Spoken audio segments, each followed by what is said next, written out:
ወንድ የሚለው ጾታ ውስጥ ያለ ባህሪ ብቻውን ለምሳሌ በራሱ ብቻውን ቤት ውስጥ የሚሰራው የሚጠቅመው ጥቅም አለ። ያንን ጥቅም ደግሞ አጋንንትም ያውቃል፣ መላእክትም ያውቃሉ። ወይም ደግሞ ጠባቂ መላእክቶቻችን ማለት ነው። አጋንንት ይህን ባህሪ ስለሚያውቅ ሁልጊዜ መናቆር እንዲኖር ነው የሚያደርገው።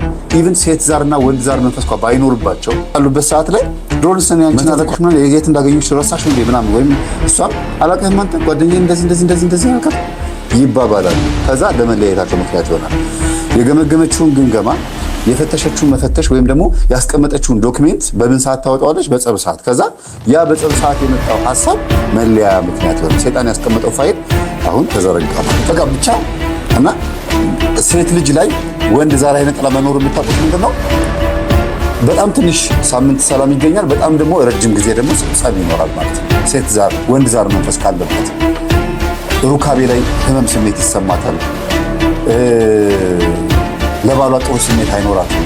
በትዳሯ እንድታማግጥ ያደርጋታል። በአጠቃላይ ትዳሯን በሐሜትና በሌሎች ነገሮች ማሾክሾክና መጉዳት ወይም ደግሞ ይሄ ነገር ግለኞች የሚባሉ ሰዎች ለጥቅማቸው ይቀርቧቸዋል። ካዋረዳቸዋቸው አይለቋችሁም። በቃ ጥርሳቸውን ነክሰው እናንተን ነው የሚያድኗችሁ። የበታችነት ስሜት ስለሚሰማቸው በገባ በወጣችሁ ቁጥር ያዋርዷቸዋል። ስህተታችሁን እየፈለጉ በዛ ሞራላችሁን ለመንካት ይፈልጋሉ። እናንተ እነሱን ካላከበራችኋቸው ካጠገባቸው ይርቃሉ። ይሄንን ደግሞ ስሙት። ይሄንን ስትሰሙት ሁለት ነገር ባይምራችሁ ይዛችሁ ነው እንድትሰሙት የምፈልገው። የዛር መንፈስ ያለባቸው ቃልቻ አውሊያ ምናምን እንደዚህ ነገር ያለባቸው እናቶቻችን ወይም አባቶቻችን በብዛት እናቶቻችን ናቸው። ወደ እንደዚህ አይነት ቦታ ሄደው ወደ አውሊያና ወደ ቃልቻ ሄደው ከማታ ጀምሮ ከ11 ሰዓት ጀምሮ እስከሚነጋ ድረስ እያጓሩ እየጨፈሩ እስክስታ እያሉ እየወረዱ ለመንፈሱ ለዛሩ ለእያንዳንዱ ዛር ለጨንገርም ለጠቋርም ለራሄሎም ለምንም እያሉ ለእያንዳንዱ መንፈስ ሲጨፍሩ የሚያድሩበት ሁኔታ እንዳለ ይታወቃል። ወደ ጠንቋይ ቤት ከሄዱ ሲያጓሩ ነው የሚያድሩት። ሲያጓሩ ወገባቸው እስኪቀነጠስ ድረስ አቧራው ሲጨስ ነው የሚያድረው። ይህንን በቪዲዮአቸውም አይተናል። እንደገና በመጽሐፍትም ደግሞ ያነበብነው ነገር ነው። በተለይ የመናፍስቱ መንደር ወይም መናፍስቱ በሸለቆ ውስጥ ወይም ግዞተኛው ጂኒ ስደተኛው ወይም ግዞተኛው ጂኒ የሚለው መጽሐፍ የጻፈ ወንድማችን ታደሰ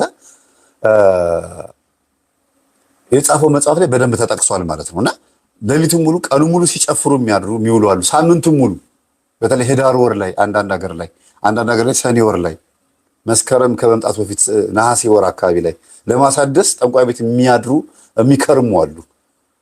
በዓልም ለማክበር የራሳቸውን በዓል ለማክበርም ደግሞ እኛ ጥምቀት ብለን ስናከብር እነሱ ሰው ጥምቀት እንዳይሄድ ታቦቱን እንዳያገኘው ፊት ለፊት የራሳቸው ጥምቀት አከባበር አላቸው። ጥምቀት ሳይሆን የራሳቸው ወደ ጥምቀት እንዳይሄድ ማሰሪያ መቆለፊያ በዓል አላቸው። በዛ ረጅም ሳምንት ረጅም ቀናት ይጨፍራሉ፣ ይደንሳሉ። ይሄ የመናፍስት አሰራር ነው። በውጭው ሀገር ደግሞ ምን እንደሚመስል ልታዩት ነው ይሄን ቪዲዮ ያመጣሁት። በአረቦቹ ላይ አሳይቻቸዋለሁ። ባለፈው የዛሬ 6 ወር 5 ወር አካባቢ ላይ አረቦቹ ጠንቋይ ቤት የአረቦች ጠንቋይ ቤት ቦታ ላይ የተቀረጸውን ቪዲዮ በተደጋጋሚ አሳይቻቸዋለሁ። ይሄን እያያችሁት ቪዲዮን ከረሳችሁት አዘጋጅላችኋለሁ። እዩት። ሟቸው መቆም እስኪያቅታቸው ሳይሆን እስኪ ምን ሊያረግባቸው ስሙ ማለት ነው። በደንብ ስሙ። ሰዎች ደክሟቸው መቆም እስኪያቅታቸው ሳይሆን እስኪሞቱ ድረስ የደነሱበት ቀን መኖሩን ስንቶቻችሁ ታውቃላችሁ? ቦታው በፈረንሳይዋ ስትራስበርግ ከተማ ሲሆን ጊዜውም በ1518 ዓመተ ምህረት ነበር። በዚህ ወቅት ሙዚቃ በሌለበት ሁኔታ አንዲት ሴት በድንገት መንገድ ላይ ወጥታ መደነስ ጀመረች። ይህን ያዩ ሰዎች በሳምንቱ መጨረሻ 30 ሰዎች በመሆን የተቀላቀሏት ሲሆን በአንድ ወር ውስጥ ግን 400 ሰዎች አብሯት ይደንሱ ነበር። የሚበላና የሚጠጣም ባፋቸው አይዞርም ነበር። በቀን ውስጥ 15 ሰው ይሞትበት የነበረው ይህ የዳንስ ወረርሽኝ ፖሊሶች ማቆም ስላልቻሉ በላብ እንዲወጣላቸው ብለው ሙዚቃ አዘጋጅተውላቸው ነበር። ነገር ግን ይህ ሳያቆማቸው የበርካቶች ሕይወት በልብ ድካም ሲያልፍ አንዳንዶቹን በረሃብ ምክንያት ሞተዋል። ለረጅም ጊዜ በአደባባይ ሙዚቃ መክፈትም ክልክል የሆነው በዚህ ምክንያት ነበር። ይህ ለምን እንደተፈጠረ ዛሬም ድረስ ሳይንቲስቶች የተለያየ መላምቶችን ቢሰጡም ትክክለኛው ምክንያቱ ግን ዛሬም አከራካሪ ነው። አንዳንዶች ከተበላሸ እህል የሚመጣ መመረዝ አሊያም የጭንቀት ህመም እንደሆነ ሀሳባቸውን ሲገልጹ፣ ሌሎች ደግሞ በመንፈስ ተይዞ ይሆናል ይላሉ። የታሪክ እውነት ለመሆኑ ለማመን ቢከብድም በታሪክ የተመዘገበ ክስተት መሆኑ አስገራሚ ያደርገዋል። ይህን የመሰለ ክስተት በቅርቡ በዩጋንዳ ውስጥ ተከስቶ እንደነበር የብዙዎቻችን ትውስታ ነው። በዚህ ዘመን እንደዚህ አይነት በሽታ ቢመጣ ምን የሚፈጠር ይመስላችኋል? ሀሳባችሁን ኮሜንት ላይ ያሳውቁን። እንደዚህ አይነት መረጃዎች በየቀኑ እንዲደርሷችሁ ፎሎ ማድረግ እንግዲህ እንደዚህ አይነት ነገሮች በየቦታው ይደረጋሉ። በጣም ዊችክራፍት ብዙ ቦታ ላይ ሪቹዋል ወይም ዊችክራፍቶች፣ የአምልኮዎች፣ ጥንቆላዎች ምናምን አሉ እና በየሀገሩ ከመሬት ተነስተው አይደለም ይሄን የሚሰሩት። ይኸው እዚህ ጋር ለምሳሌ የአረቦች ቆይ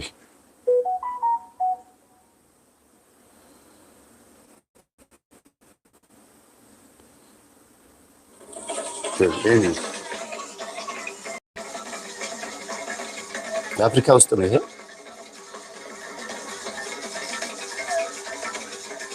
ጥንቆላ ነው። ሙዚቃውን እንድትሰሙት ነው። ይሄ ሙዚቃ ያለማቋረጥ ሙሉ ቀን ሲጨፈር ነው የሚውለው። ግን አየር ላይ ደግሞ ሳንሳፍፍ ተመልከቱት።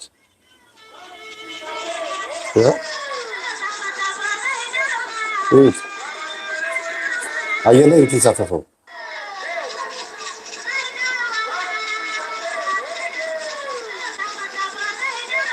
አያችሁት? የእውነት ነው የተንሳፈፈው። ባይዘው ሪቹዋል ነው። ቆይ አረቦቹን የት ነው ያስቀመጥኩት? ቪዲዮ ስለጠፋብኝ ነው።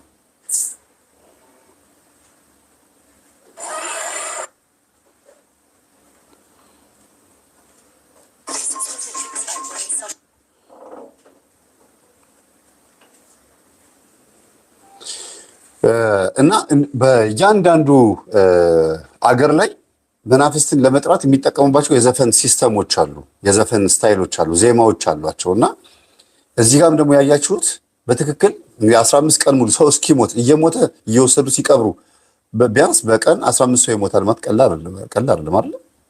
እና እየወሰዱ ሲቀር መንግስት እንዴት ሙዚቃ ይከፍትላቸዋል በአደባባይ? ምን ቢሆኑ ነው? እንዴት ያለማቋረጥ ሰው ይደንሳል፣ ይጨፍራል? አንድ ሴት ጀመረችው፣ ከዛ በኋላ መንፈሷ ተጋባባቸው ሁሉ። እና ይሄ ነው ጠንቋይ ቤት አንድ ጊዜ ለማስጠንቆል የሄዱ ሰዎች የነዛ ሰዎች መንፈስ ስለሚጋባባቸው የቤት መጥተው ያጓራሉ። ለቅሶም ሲሆን ያጓራሉ፣ ግራጁዌሽንም ሲሆን ያጓራሉ፣ ምንም ድግስ ፕሮግራም ሲሆን ያጓራሉ። ለምን? ከየት ይዘውት የመጡት ነው። ብዙ ጊዜ የሚያጓራ መንፈስ ያለባቸው እናቶች ጠንቋይ ቤት የሚሄድ ዕድል ያላቸው ናቸው። ይሄ የታወቀ ነው። በቤት ውስጥ በዓል ሲሆን፣ አዲስ ዓመት ሲሆን፣ ዶሮ ሲታረድ፣ የሆነ ዋዜማ ላይ ብዙ ጊዜ የሚያጓሩ እናቶች ግብር የለመደ መንፈስ ያለባቸው ናቸው። ባሎች ደግሞ ምን ያደርጋሉ? በቃ እንደዚሁ ለሚስትየዋ ላይ ያለው መንፈስ ትሪት ለማድረግ ምን ይምጣልህ የሚያስፈልገው ነገር ይሰዋሉ፣ ያርዳሉ። በቃ ሌሊቱ ሙሉ ሲያጓሩ ሲለፈልፉ ሲያጓሩ ነው የሚያሉት። ይሄና የዳንስና ይሄ ማጓራት አንድ ነው ያለ እረፍት። በዚህም የሞቱ ደግሞ አሉ። ከጠንቋይ ቤት እኮ ሬሳቸው የሚወጡ ሰዎች አሉ። አንዳንድ ጠንቋይ ቤቶች የሚዘጉትም በዚህ ነው። ሰው ሞቷል እየተባለ እየተጠቆመ ፖሊሶቹም ይፈራሉ እንጂ አንዳንድ ጊዜ በቃ እዛ ነው ሄዳ የሞተችው ይባላል። እና በጣም ብዙ ሰዎች ያለማቋረጥ እንደዚህ አይነት ነገር ውስጥ ሲገቡ የመናፍስት ትእዛዝ ነው ማለት ነው። ይሄን እንድታውቁ ነው ያመጣሁት። አባት የሌለበት ቤት ወደድክም ጠላህም፣ አባት የሌለበት ቤት ወደድክም ጠላህም። በደንብ አዳምጡ። ጋጠ ወጥነት መስፈኑ አይቀር። አንድ የሴት ልጆች ሰብሰብ በሉና መልስ። የሴት ልጆች እሷ አሁን መልስ ልትሰጥ ነበር። ይችኛዋ ልጅ የሴት ልጆች ሰብሰብ ብንበልና መልስ እንስጣት አለች። ግን መልስ የሚሰጠው ከማን እንደሆነ እንድታዩት ስለፈለግኩ ነው። እውነት ነው። እናንተ ሲጻፉ ወንድ የሌለበት ቤት ወደድክም ጠላህም ጋጠ ወጥነት ይበዛል ያለች እውነት ነው ወይስ ውሸት ነው? ሲጻፉ ፕሊስ የእውነት ጻፉ። እሺ፣ ለጾታ እንዳታደሉ ወይም ደግሞ ለሆነ ለወደዳችሁ ሰው እንዳታደሉ። ዝም ብላችሁ ጻፉና 85% የሚሆኑ በእስር ቤት ያሉ ወጣቶች አባት ከሌለበት ቤት የሚወጡ ናቸው ይባላል። 71% ከሃይ ስኩል ያቋረጡ ወጣቶች ብዙ ጊዜ አባት የሌላቸው ወይም ከአባታቸው ጋር ጥሩ ግንኙነት ያልነበራቸው ልጆች ናቸው ይባላል። አባት በሌለበት ቤት ያደጉ ወንድ ልጆች ከሌሎች ሰዎች 4 እጥፍ ድሃ የመሆን ወይም በድህነት የመኖር እድል አላቸው። አባት በሌለበት ያደጉ ሴት ልጆች ሳይቀር ከሌሎች ሴቶች በ7 እጥፍ በልጅነታቸው ወይም ቲኔጀር እድሜያቸው ላይ የማርገዝ ወይም ያልተፈለገ እርግዝና ውስጥ የመግባት እድል አላቸው። አባት የሌለበት ቤት ውስጥ የሚያድጉ ልጆች በጣም አግሬሲቭ የመሆን ኃይለኛ የመሆን ኢሞሽናቸውን የመግደል ብዙ ጊዜ ዲፕረስድ የመሆንና ራሳቸውን የመጣል ቴንደንሲ ሊታይባቸው ይችላል። ልጆች በልጅነታቸው ለመጀመሪያ ጊዜ እያዩት የሚያድጉት የመጀመሪያው ጀግና አባታቸው ነው ይባላል። ምናልባት አባታቸውን እያዩ ካላደጉስ? ምናልባት ይሄ ጀግና ወደ ቤት ማይመጣ ከሆነስ? ምናልባት አባታቸውን ማያገኙ ከሆነስ? አባታቸው ቤት ውስጥ እንኳን ኖሮ ከልጅነታቸው ጀምሮ ከእሱ ጋር ኢንጌጅድ ያልሆኑ ወንዶችም ሆኑ ሴቶችም ልጆች የሚያገኛቸው ሪያሊቲ ወይም በህይወታቸው የሚገጥማቸው መከራ ዝም ብለን በቀላሉ የምናልፈዋል። የአባት ሮል በጣም ኢምፖርታንት ነው። አባት የሌለበት ቤት ውስጥ የሚያድጉ ልጆች በቁጥር እንደዚህ ትንሽ ብለን የምንጠራቸው አይደሉም። በጣም የብዙ ሰዎች ሪያሊቲ ነው፣ የብዙ ሰዎች እውነታ ነው። በተለይ እንደ ኢትዮጵያ ባለ ሀገር እንዳለንበት አይነት የድህነት ሁኔታ ውስጥ ብዙ ልጆች ደህና የሚባል ወይም ጥሩ የሚባል የአባት ሮል እያዩ አላደጉም። በነገራችን ላይ አባት የሌለበት ቤት ስንል ፊዚካሊ አባት ያልተገኘበት ቤትም ሊሆን ይችላል፣ ወይም ኢሞሽናሊ አቬይለብል ያልሆነበት ወይም ኔግሌክትፉል የሆነ አባት ልጆቹን ግድ የማይሰጠው አይነት ቤት ውስጥ ያደጉ ልጆችንም ሊሆን ይችላል። እንደዛ አይነት አስተዳደግ ውስጥ የሚያድጉ ልጆች ሪሌሽንሺፕን መፍራት ወይም ከሰዎች ጋር በጣም ጠንካራ የሆነ ሪሌሽንሺፕ መመስረት ላይ በጣም ደካሞች ይሆናሉ። ይሄ በብዙ ምክንያቶች የሚፈጠር ነው። አንደኛ ፈሪ ይሆናሉ፣ ማለት አታችመንትን መፍራት። ምክንያቱም አባታቸው አቬይለብል ስላልነበረ እና ከጎናቸው ሆኖ ፕሮቴክት የሚያደርጋቸው ሰፖርት የሚያደርጋቸው አካል ስላላገኙ ከሰዎች ጋር በጣም አታችድ መሆኑን ይፈራሉ። በመሰረቱ አታችድ መሆኑንም የሚፈሩት ጥሩ የአታችመንት ኤክስፒሪየንሱ ስለሌላቸው፣ በዛ የተነሳ በተሻለ አቅም ሰዎችን አቮይድ የሚያደርጉ ይሆናሉ። ኢሞሽናቸው አይደንቲፋይ የማታደርጓቸው አይነት ሰዎች የመሆን ቴንደንሲ አላቸው። ከዛ በተጨማሪ ደግሞ ሰዎች ገና ለገና አቮይድ ሊያደርጉኝ ይችላሉ ወይም ከህይወታቸው ሊያስወጡኝ ይችላሉ በሚል ፍርሃት ሰዎችን ቀድሞ ከህይወታቸው ማስወጣት እንደዚህ አይነት ልምድ ይኖራቸዋል። ምክንያቱም ብዙ ጊዜ አበንደን ስለተደረጉ፣ ስለተተው፣ ስለተረሱ እንደዛ አይነት ፊሊንግ ስላላቸው ያ ፊሊንግ ከሚሰማቸው ይልቅ ሰዎች እንደዛ የሚያደርጉ ሲመስላቸው ቀድሞ ሰዎችን ከህይወታቸው ያስወጣል። አባታቸው አቮይድ የሚያደርጋቸው ወይም ከህይወታቸው ውስጥ አቬይለብል ያልነበረ ከሆነ፣ በተለይ ደግሞ አባታቸው ኖሮ ኢሞሽናሊ አቬይለብል ካልሆነ ብዙ ጊዜ ኢሞሽናሊ አቬይለብል ያልሆነ ሰው ላይ አትራክትድ የመሆን ቴንደንሲ ይኖራቸዋል። በዛ ምክንያት ዴይ ኤንድ አፕ ተመሳሳይ ነገር ሪፒት እያደረጉ እነሱም የነበራቸውን ትራውማ ለኔክስት ጀነሬሽን እያስተላለፉ ይቀጥላሉ። ሁለተኛው አባት ባለመኖሩ ምክንያት ወይም ከአባታቸው ጋር ባለማድረጋቸው ምክንያት እነዚህ ልጆች ሉዝ የሚያደርጉት ወይም የማያገኙት ነገር ምንድን ነው? ሰልፍ ወርዝ ወይም ለራሳቸው በጣም የወረደ ግምት ይኖራቸዋል። በጣም ራሳቸውን ዝቅ የሚያደርጉ ከእውነታው ማለት የሚችሉትን እንኳን የማይችሉ እንደሆኑ እንዲሰማቸው ይሆናሉ። ማሪ ደግሞ በጣም ኢምፖርታንቱ ነገር ይሄ ጀንደር ሮልን ማምታታት ማለት ወንድ ከሆነ ማስኩሊን መሆን ምንድን ነው የሚለውን ክሊርሊ አንደርስታንድ አያደርግም። አብዛኛው ነው በጣም ኢምፖርታንቱ ከአባታቸው ጋር ባለማደጋቸው ምክንያት ሰዎች ከሚኖሯቸው ባህሪያቶች መካከል አንዱ ሬጉሌትድ ያልሆነ ትክክል ያልሆነ ወይም ወጥ ያልሆነ ባህሪ ይዞ ማደግ። አባታቸው አቬይለብል ስላልነበረ ፓረንታል ጋይዳንስ ስላላገኙ እነዚህ ልጆች ኢዝሊ ራሳቸውን ሳቦታጅ ያደርጋሉ። ማለት ሰው አታክ ሳያደርጋቸው ራሳቸውን አታክ ማድረግ ይጀምራሉ። ሌላው አግሬሽን በጣም ይኖራቸዋል። ሬጉሌትድ ያልሆነ ኢሞሽን ስለሆነ ያላቸው ወይም ስሜታቸውን በትክክል ኮንትሮል ማድረግ ስለማይችሉ አንዳንድ ያልተገለጹ ያልወጡ ግሪፍ፣ ሀዘን፣ የሆነ ቁጭት፣ አንገር ምናምን ይኖርባቸዋል። እንደዚህ አይነት ልጆችን ኢዝሊ ዲቴክት ማድረግ ትችላላችሁ። እናንተም ጋር ካለ አንዳንድ ያላወጣችሁት ኤክስፕረስ ያላደረጋችሁት ግሪፍ፣ አንገር ምናምን ካለ ፕሮባብሊ ይሄንን ወደኋላ ሄዳችሁ ማየት ይኖርባችሁ። ነገራችን ላይ ከአባታቸው ጋር ባለማድረጋቸው ምክንያት ልጆች ናርሲስት ሊሆኑ እንደሚችሉ ታውቃላችሁ። ማለት ለዛ ኤክስፖዝድ የመሆን እድል አላቸው። ይሄ ናርሲዝም ብቻ አይደለም፣ ኮመን የሆኑ ሜንታል ኢልነስ ፕሮብሌሞች ሊያጋጥሟቸው ይችላሉ። ሰዎች ከተጋቡ በኋላ የሚኖሩት ለልጆቻቸው ነው። ማለት ከተጋባችሁ በኋላ እናንተ የላችሁ፣ አንተም የለህም፣ አንቺም የለሽ። ሳክሪፋይ እናደርጋለን። በትክክል ወንዱም ሳክሪፋይ ያደርጋል፣ ሴቷም ሳክሪፋይ ታደርጋለች። ለልጆች ጤንነት ሲባል ይህንን ስል ነሰሰርሊ ሰዎች ከተጋቡ መፋታት የለባቸውም የሚል የሆነ ኮንክሉድድ የሆነ አይነት አቋም እያስቀምጥኩኝ አይደለም። ነገር ግን አለመፋታት የሚችሉበት እድል ካለ ወይም በተቻለ አቅም ትዳሩን ኪፕ ማድረግ ከቻሉ ለልጆቹ ጤንነት ሲባል ትዳሩን ኪፕ ማድረግ ቢችሉ ጥሩ ነው። ስለዚህ ሶሳይቲውን ለማትረፍ ቤተሰብን ማትረፍ ነው የመጀመሪያው ወሳኝ ነገር። ወንዶች ልጆችን ለማትረፍ አባት ቤት ውስጥ መኖሩ በጣም ኢምፖርታንት ነው። ሴቶች ልጆች በጣም ስትር ያሉ ሴት የሆኑ በጣም ቆንጆ ካራክተር ያላቸው ሆነው እንዲያድጉ ከተፈለገ አባታቸው ቤት ውስጥ መኖሩ በጣም ኢምፖርታንት ነው።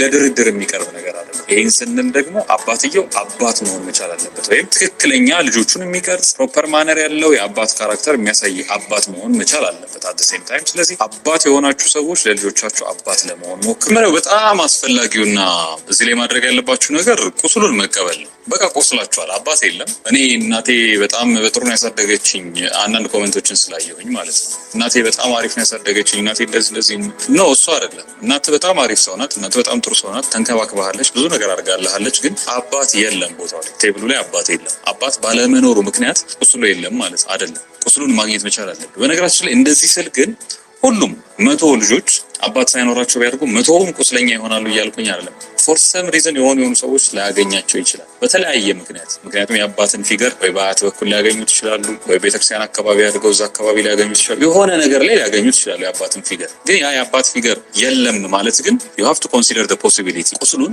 ኢንቨስቲጌት ማድረግ አለብህ። ካለ የሚጠዘጥዝህ ነገር ካለ፣ የሚያምህ የሚያቃጥልህ ነገር ካለ ቁስሉን ፈልገህ ማግኘት አለብህ። እና የመጀመሪያው መደረግ ያለበት ነገር ቁስሉን መቀበል። በቃ አባትህ የለም ምን ማድረግ ትችላለህ?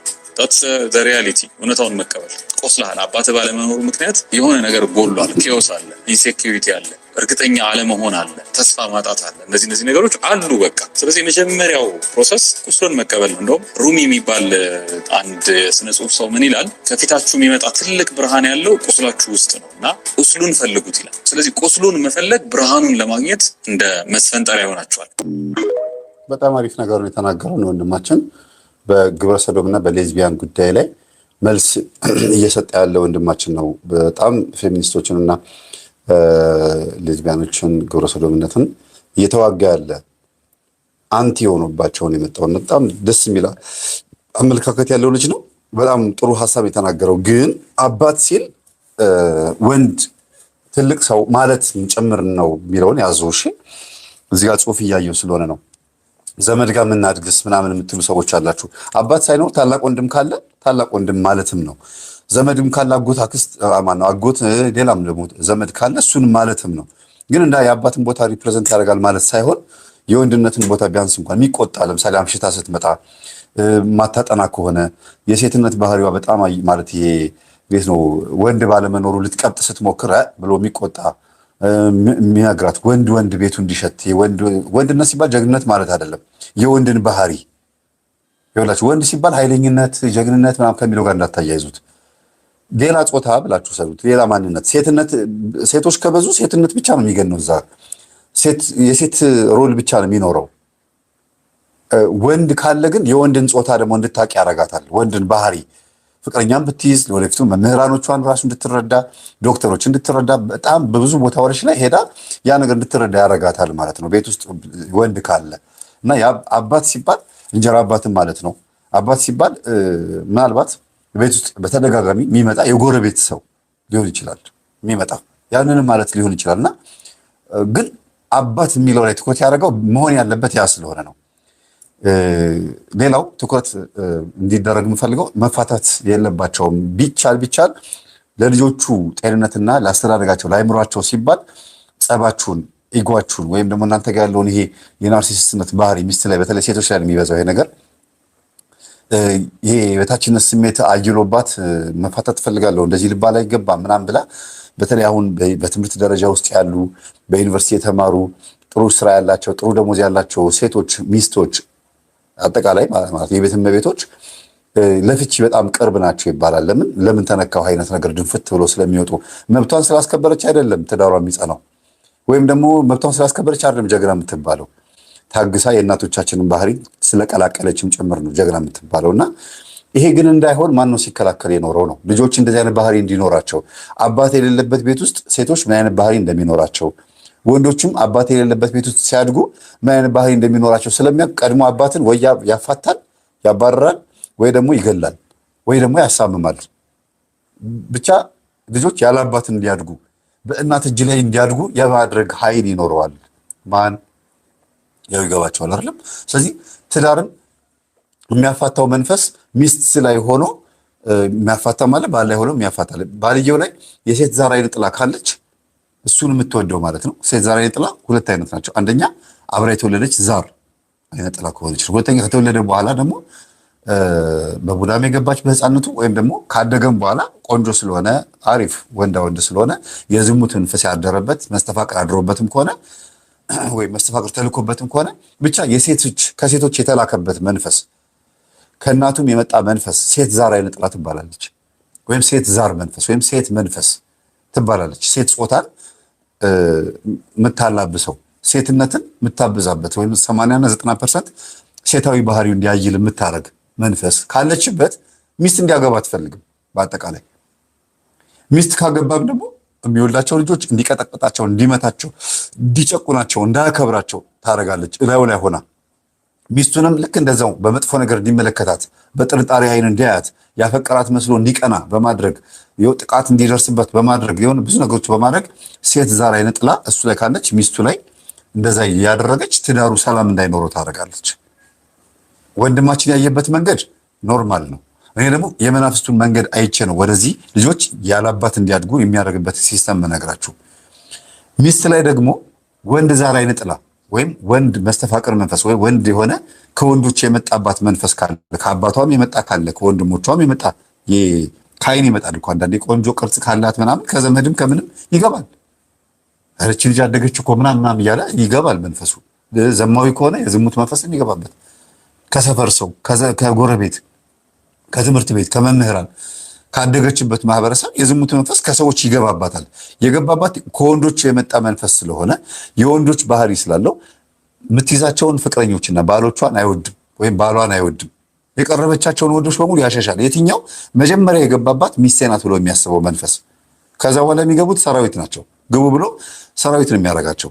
መጀመሪያ የገባው ግን ሚስቴ ናት አሳድጊያታለሁ ብሎ ስለሚያስብ ስታድግ ባሏን እንድትንቀው ቅንድቧን ከፍ እንድታደርግ ልክ ሳራ ከአብርሃም ጋር በሰላም ኖራ ልጅ ባለመኖሩ ምክንያት ከአጋር ውለድልኝና አሳድጋለሁ ስትለው አጋር መውለዷን መጽነሷን ስታይ ሳራን አቃለለቻት፣ ቅንድቧንም ከፍ አደረገችባት። ወይም ደግሞ ሳራ ምናለች? አታያትም እንዴ ገና ለገና ስላረገዘችልህ ቅንድቧን ከፍ አደረገችብኝ እኮ አለች ሳራ ለአብርሃም አጋር እንዴት እንዳየቻት። እና በዚህ ልክ ባሏን ጥሩ ባልሆነ መንገድ እንድታየው፣ እንድትንቀው፣ በዘመዶቿ ፊት እንድትሰድበው፣ ሐሜት የባሏን ገበና አውጥታ ለቅርብ ጓደኞቹ በመናገር የባሏን ገበና አውጥታ ለዘመዶቿ በመናገር በቃ ብቻ ሴት ልጅ ላይ ወንድ ዛር አይነ ጥላ መኖር የምታውቁት ምንድን ነው? በጣም ትንሽ ሳምንት ሰላም ይገኛል። በጣም ደግሞ ረጅም ጊዜ ደግሞ ጸብ ይኖራል ማለት ነው። ሴት ዛር ወንድ ዛር መንፈስ ካለባት ሩካቤ ላይ ህመም ስሜት ይሰማታል። ለባሏ ጥሩ ስሜት አይኖራትም። በትዳሯ ላይ እንድታማግጥ ያደርጋታል። በአጠቃላይ ትዳሯን በሐሜትና በሌሎች ነገሮች ማሾክሾክና መጉዳት ነው ስራዋ። ይሄ ነገር ይኖራል። ከዛም አልፎ ተርፎ ደግሞ ኃይለኝነት ወንድማችን ያልጠቀሰው ፓርት አለ። ምንድነው? ባል ሆኖ ወይም ወንድ ሆኖ ቤት ውስጥ እንደ ሚስት ወይም እንደ ሴት የሚኖር ባል ደግሞ አለ። ፈርቶ ሽንታም ሆኖ ሱሪያሎ ሽንቱን አልሸናም እንጂ በቃ ሚስቱን ፈርቷት የሚኖር ደግሞ አለ። ኃይለኛ ሆናበት ጥቅልል አድርገው ውጥፍ የምታደርገው ማለት ነው። በቃ ማለት ከባድ የሆነ መንፈስ፣ ተደባዳቢ የሆነ መንፈስ፣ ፍጥጥጥ የምትል በቃ እንደዚህ አይነት ደግሞ መንፈስ ያለባቸው ሴቶችም አሉ። ይሄም ሴቶች ላይ ሲኖር ማለት ነው ትዳሯን ቶሎ እንዲበተን ያደርጋል። ከዛ ይሄን ባሏን ፈታ ሌላ ባል ስታገባ ያም ሳይስማማት ከሁሉም ግን እየወለደች ነው። 5ቱም 6ቱም ልጆቿ የተለያየ አይነት ከተለያየ ወንዶች የወለደቻቸው የተለያየ አይነት አባት ያላቸው ልጆች ታሳድጋለች። ልጆቹ የተለያየ አይነት ወንድ ባህሪ እያደጉ ነው የሚያድጉት። ይበላሻል ጭንቅላታቸው። አባት የሚባለውን ስሜት ሳያዩት፣ ወንድ የሚባለውን ስሜት ሳያዩት ሁልጊዜ እናቷ ስትጣላ ስትናቆር ነው የሚያውቁት እና ኮንፊደንስ አይኖራቸው። ናርሲሲስት ባህሪ የሚባለው ይሄ ነው። በጣም በብዛት እንዲያውም የሚያጠቃቸው ናርሲሲስት የሚባለው ምንድን ነው መስላችሁ? ኢጎ ፐርሰንቱ ከፍ ሲል ማለትም ነው ናርሲሲስት። ወይም ደግሞ የበታችነት ስሜት ከለሩን ቀይሮ በምን ሲመጣ መስላችሁ? ናርሲሲስት ማለት ጥቅመኛ የሆነ አስተሳሰብ ማለት ነው። እናንተን የሚጠጓችሁ ናርሲሲስት የሚባሉ ሰዎች ወይም ደግሞ ግለኞች የሚባሉ ሰዎች ለጥቅማቸው ይቀርቧቸዋል። ካዋረዳችኋቸው አይለቋችሁም። በቃ ጥርሳቸውን ነክሰው እናንተን ነው የሚያድኗችሁ። የበታችነት ስሜት ስለሚሰማቸው በገባ በወጣችሁ ቁጥር ያዋርዷችኋል።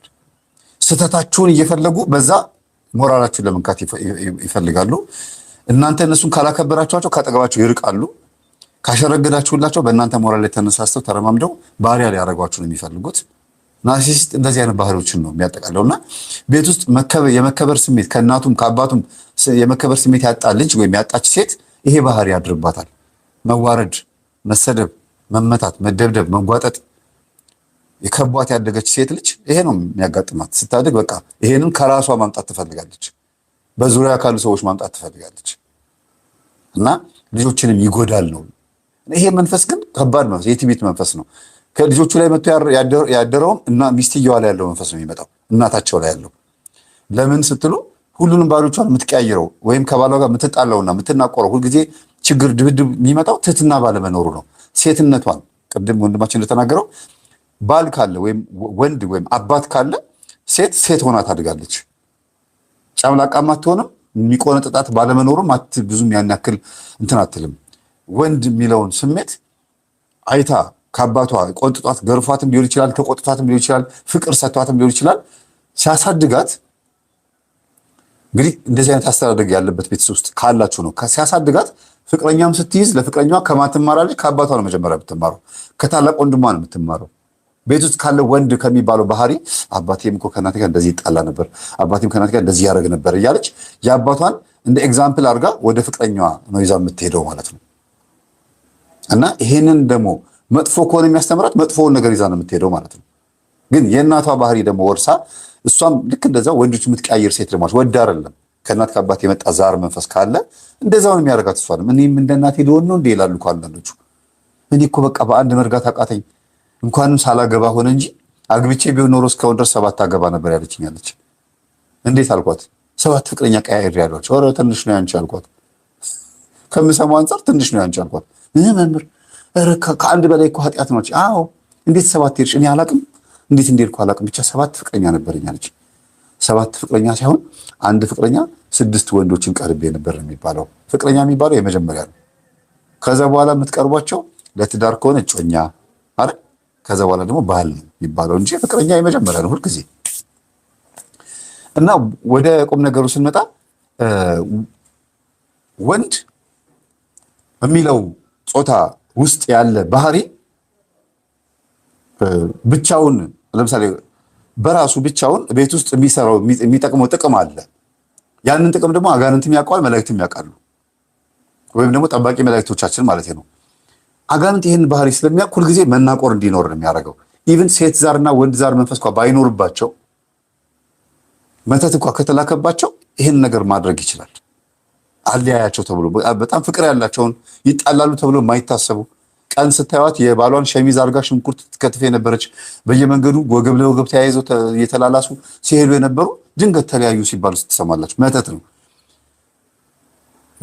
ከመጀመሪያውኑ ጀምሮ ለዝሙት የተገናኙ ከነበሩ ግን ደግሞ ልክ ስለ ትዳር ማሰብ ሲጀምሩ ወይ እሷ ወይ እሱ ለምን እንደዚህ አናስብም ሲባባሉ በዛው ሳምንት ውስጥ ያለያያቸዋል። ለምን? ለዝሙት እስከሆነ ድረስ ያፋቅራቸዋል። ትዳር ሲመጣ ወይም ስለ ፍቅር ሲጠይቃት ወይም ስትጠይቀው እሷ ጸብ ከመጣ በመካከላቸው ለዝሙት የተመቻቸ መንፈስ ነበር የነበረው ማለት ነው። እነሱ ጋር ኖ ብሎ በግድ አሳምኗት ምናምን ወይም አሳምነው ወደ ትዳር ቢገቡም እንኳን መለያየታቸው አይቀርም። ምክንያቱም መጀመሪያ ኖ የሚል ስሜት አሳይታ ነዋሲ በገንዘብ ያታልላት ያሳምናት ማለት ነው። እና ወይም እሷ ያሳመነችው። ስለዚህ እንደዚህ አይነት መናፍስቶች ብዙ ጊዜ ሰዎችን የሚጎዱባቸው 3 ነጥቦች አሉ። አንደኛ በዙሪያቸው ያሉትን ሰዎች ጓደኞቻቸውን ወይም እሱ እንዲመለከቱ ያደርጋል። እና እነሱ እኮ እንደዚህ ያላቸው እኔም እንደዚህ ሊኖረኝ ይፈልጋሉ ትላለች ወይም ይላል። ከእነሱ አንጻር መኖር ይፈልጋሉ፣ ከሚያዩቸው ጓደኞቻቸው አንጻር። ሁለተኛ ቤተሰቦቻቸውን ያያሉ። ቤተሰቦቻቸው ወደዱን አልወደዱም ወይም ደግሞ የእኛን ፍቅር ወደዱት አልወደዱት የሚለው ነገር ውስጥ ይገባሉ። ከዛ ሳትፈልግ የቤተሰቦቿን ሀሳብ የምትቀበል መስላ እንድትሸሽ ያደርጋታል። በኋላ ስትለያይ እኮ ልታለቅስ ነው። አባቴ ያልወደደህም እናቴ ያልወደደችህም ወይም እናቴ ያልወደደችህም በብሔር እንደዚህ ነው ምናምን ብቻ ምናምን ብላ ወይ ግልጽ ታወራለች ወይ ደግሞ በሆነ ነገር ታባረዋለች። 2 በሉ። 3ኛ ደግሞ አመለካከታቸው የራሳቸው አመለካከት ማለት ነው። ትገመግመዋለች። በፍቅር ጊዜያቸው ላይ የሚያወራውን ወሬ ያገኛት የት ቦታ እንደሆነ ናይት ክለብ ከሆነ ያገኛት ልክ እንደዚሁ ናይት ክለብ ሌላ ጊዜ ሲሄድ አሁንም ሊተወኝ ይችላል ሌላ ሴት አግኝቶ ትላለች። ዝም ብሎ ተሳቀልኝ ብሎ የሚቀባጠር የሚለፈልፍ፣ እሷም ደግሞ እንደዚሁ የምትለፈልፍ ከሆነ እሱም ይገመግማታል። ቀድማ የጠየቀችው እሷ ከሆነች እኔን ደፍራ ከጠየቀች ሌላ ሰው ደግሞ ትጠይቃለች ብሎ ያስባል። እንደዚህ መስፈርቶች እንዲያወጡ አመለካከታቸውን ይደበላልቀዋል እና ከዛ በሚጣሉበት ሰዓት ላይ ድሮንስ እኔ አንቺን አላቅሽ ምናምን የት እንዳገኙሽ ረሳሽው እንዴ ምናምን ወይም እሷም አላቅህም አንተ ጓደኛዬ እንደዚህ አልካትም ይባባላሉ። ከዛ ለመለያየታቸው ምክንያት ይሆናል። የገመገመችውን ግምገማ የፈተሸችውን መፈተሽ ወይም ደግሞ ያስቀመጠችውን ዶክሜንት በምን ሰዓት ታወጣዋለች? በጸብ ሰዓት። ከዛ ያ በጸብ ሰዓት የመጣው ሀሳብ መለያ ምክንያት የሆነ ሰይጣን ያስቀመጠው ፋይል አሁን ተዘረጋ ማለት ነው። እና ብዙ ጊዜ ክፋት፣ መጥፎ፣ ተንኮል የሆነ ቂም ነገር በውስጣቸው አታስቀምጡ የሚባለው ለመሰላችሁ የሰይጣን መዝገብ ስለሆነ ነው። አውጡትና ተነጋገሩበት። አይ እኔ ይሄን ነገር አልወደድኩትም፣ ታሻሽላለህ አታሻሽልም እያልሽ ነው መሄድ ያለብሽ። አንተም እንደዛ ይሄ አለባበስ፣ ይሄ ሁኔታ ደስ አይልም፣ በቃ አሁን የኔ ሆነሻል አይደል? በቃ እኔ ይሄን ነገር አልወደድኩትም። ለማን ብለሽ ነው እንደዚህ የምትለብሹ? እኔ ካልወደድኩት እኔ ኮንኩ ፍቅረኛሽ ይሄን የምትቀቢው ነገር ይሄን ነገርሽ አልወደድኩትም ብለህ መንገር ነው። ከዛ ለአንተ ብላ የምትተው ከሆነች ታፈቅርሃለች ማለት ነው። አንተ እሱ ነገር ስላልወደድከው ደግሞ ጥሩም ነገር ስለሆነ ለምሳሌ ቀሚስ ለብሳ ከሆነ ሱሪ ልበሽ ማለት የለብህም። አንተ መልካም የሆነውን ነገር እያሰብክላት በጣም በጎ ነገር እያሰብክላት የወደ ፊውቸርህ በጣም ጥሩ ሆኖ እያለ ከሆነ ልታከብር ትችላለች። ግን በገኘው ሰዓት ዝሙት የምትፈጽሙ ከሆነ የምትልከሰከስ ከሆነ ጥሩ ባልሆነ መንገድ ሪሌሽንሺፓችሁ በጣም ደስ የማይል ከሆነ እንትናችሁ የምትጠይቃትንና አድርግልኝ የምትላት ነገር አታደርግልህ ትችላለች። ለምን? አንተን የምትፈልገው ለዛ ጉዳይ ብቻ ስለሆነ ፊውቸር ላይ አንተን አታስቀምጥህም። ስለዚህ ተይ የምትላትን ላትተው ትችላለች። ስትፈልግ ጥንቅር በል ነው የምትልህ። ስለዚህ አንተ ጋር የምታሻሽለው ነገር እያለ ነው እሷን ይሄን ተይ ማለት ያለብህ። አንቺ ላይ የምታሻሽለው ነገር እያለ ነው እሱን ተይ ማለት ያለብሽ። ሁለታችሁም የምትተውት ነገር መኖር አለበት፣ የምትቀጥሉት ነገር መኖር አለበት። ግን በስምምነት ነው የሚሆነው። ለምን? ከአንቺ ውጭ የሆነ አካል ወደ አንቺ አምጥተሻል። ከአንተ ውጭ የሆነ አካል ወደ አንተ አምጥተሃል። ሁለታችሁም የጋራ የሆነ ነገር ሊኖራችሁ ፈቅዳችኋል። የጋራ የሆነ ነገር ሊኖራችሁ ከፈቀዳችሁ ምን አገባህ የሚባል ነገር ምን አገባሽ የሚባል ነገር በፍጹም አይሰራም ማለት ነው። በዚህም ጠላታችሁ ማስወገድ ትችላላችሁ በመተራረም ነው። በቃ እሱ አልወደደልኝም ይሄ ነገር ይቅር በቃ ሌለሱ ብዬ አንድ ማቃት አርቲስት አለች። ማን ነበረች? ቴዎሎጂ የተማረች መንፈሳዊት ወፍራም ልጅ ቆንጆዬ ልጅ ማክዳ አይደለም ማክዳ ቆንጆዬ ልጅ ድሮ ፊልም ትሰራ ነበረች።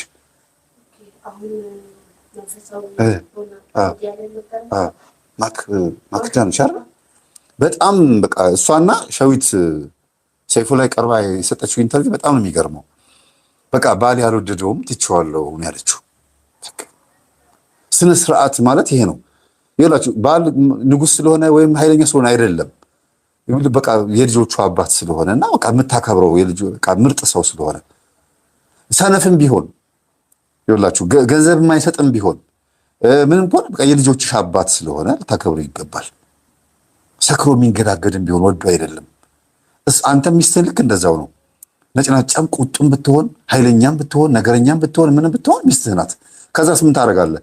ማረም ያለባትን ነገር እየነገርካት እያስተካከላችሁ ደካማ ጎኗ ልታዝለው ነው አብርሃት የምትኖረው እንጂ መልአክ ሆና አይደለም ያገባሃት፣ ወይ መልአክ ልትሆንልህ አይደለም ያገባሃት። እንደ ማለት ፍጹም ካልሆነች ሚስቴ ልትሆን አይገባም የሚባል ነገር አይሰራም። ሁለት ሆናችኋላ። ሁለት መሆን ማለት ከኔ ባህሪ ውጭ ሌላ ባህሪ ደባል ሆኖ ቢመጣ እንኳን እንከባከበዋለሁ ወይ ደግሞ እዳበለዋለሁ፣ ይሄን ነገር ችለዋለሁ ብሎ ማመን መቀበል ማለት እኮ ነው። አዝሎ መዞር ማለት ነው ያንን ባህሪ። እና መንፈስ የሚፈልገው ምንድነው? ኒውትራል። ከዚህ እንዴ ኡፍ በስማ መረን ያልፈልግ ምን አጨቃጨቀኝ ልጆችን ይዤ እኔ ልጆችንም አልቻልኩት ምናምን ብሎ የሆነ ቶሎ ሪሊዝ ማድረግ መተው መፋታት ምናምን በጣም ከባድ ነው ይሄ። እና ከመጀመሪያውኑ ምን ትላታለህ? እኔ ይሄን ባህሪ ያስወግዳለሁ። ሲጋራ ማጨስ ከሆነ ጫት መቃም ከሆነ መጨፈር ከሆነ ወይም ደግሞ ሌሎች ደካማ ጎንን የሚባሉ አልጋ ላይም ሊሆን ይችላል፣ አመጋገብ ላይ አለባበስ ላይ ሊሆን ይችላል። እኔ ይሄን ነገር እያስተካከልኩ ነው። ለአንቺ ደስ የማይልሽ ነገር እንደገና ደግሞ ለሰውም ደስ የማይል ነገር የባልነት፣ የወንድነት፣ የጮኝነት፣ የአባትነት ስሜት ለማምጣት ጥረት እያደረኩ ነው። አንቺም ደግሞ ይሄን አስተካኪ ብሎ መነጋገቡ በጣም አሪፍ ነው ብዬ አስባለሁ። እንደኔ ማለት ነው። ይሄን ይመስላል።